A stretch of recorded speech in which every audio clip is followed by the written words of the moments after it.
Bonjour à tous.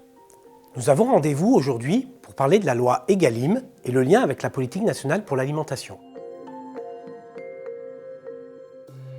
L'année 2017 a été marquée par la tenue des États généraux de l'alimentation, animés par des échanges et des ateliers tant au niveau national que régional, une consultation citoyenne et 11 ministères associés. Cette dynamique a abouti notamment à la promulgation de la loi du 30 octobre 2018, loi pour l'équilibre des relations commerciales dans le secteur agricole et alimentaire et une alimentation saine, durable et accessible à tous, dite loi Egalim.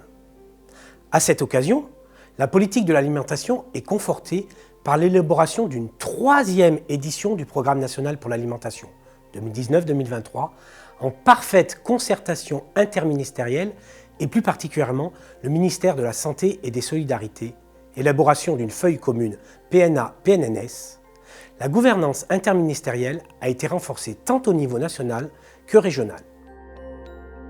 Comme vous pouvez le voir sur ce schéma, le PNA est structuré en 3 axes thématiques, justice sociale, gaspillage alimentaire et éducation alimentaire, et 2 axes transversaux, projets alimentaires territoriaux, dits PAT, et restauration collective.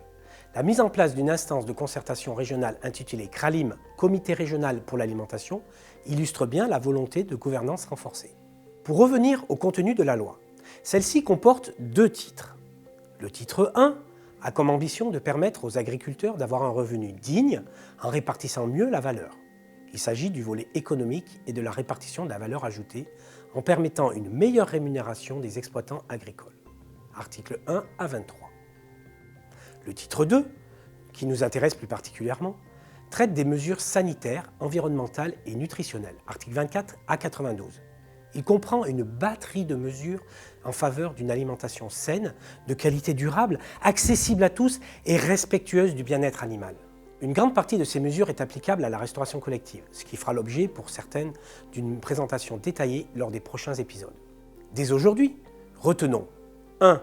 L'importance de l'article 24 concernant la qualité des approvisionnements. Nous verrons ultérieurement les produits effectivement éligibles. 2. La mise en place en restauration collective de mesures sur la lutte contre le gaspillage alimentaire ainsi que l'obligation de don. 3. Les dispositions relatives à la réduction du plastique dans le domaine alimentaire. Par ailleurs, d'autres mesures importantes concernent la diversification des protéines ainsi que la mise en place à titre expérimental de menus végétariens. À bientôt pour approfondir ces notions avec vous.